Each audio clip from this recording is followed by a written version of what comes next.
So let's talk about defining and computing equivalent units to explain their use in product costing.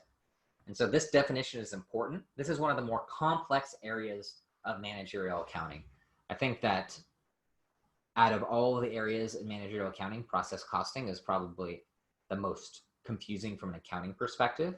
Not confusing, but there's a lot of terminology to know, and there's a very prescriptive method to applying equivalent units. So make sure you study this, make sure you know it, and then just know in practical life that the allocation theory is useful, but unless you go to a manufacturing company, which there are a lot, like Tesla, any car company, any major food and beverage company you're going to need to know this. But a lot of companies, you don't need to know this, like technology companies. So depending on the industry you're thinking of, still a useful theory to know, but know that it has limited uses in practical life, but it is expected to be known.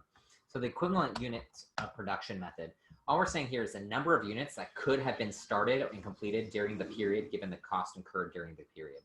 Let me repeat that. So the equivalent units of production is the number of units that could have been started and completed during the period given the cost incurred during the period. So let's break this down. So we're saying the number of units that could have been started and completed during the period given the costs. So what are we saying here? It means we know how much money we spent. So how many units should we have created based on that money spent? And so we'll go into that calculation here. And so you'll be given these percentages always. These percentages in management are made up in management. So if you're ever to get to a job where they ask you to do this, you'll need to determine them based on history or based on estimates. But for your homework, you'll always be given these percentages.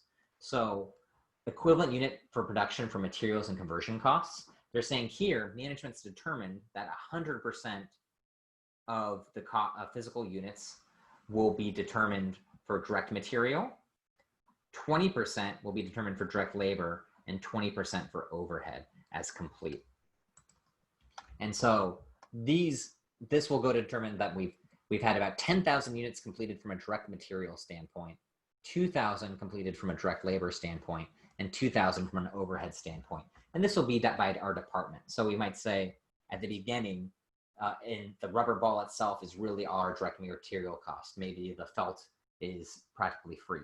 So we're going to apply 100% of that to the first department. And we'll say maybe the felting department really is mainly labor and overhead. So 80% will be held for the next department.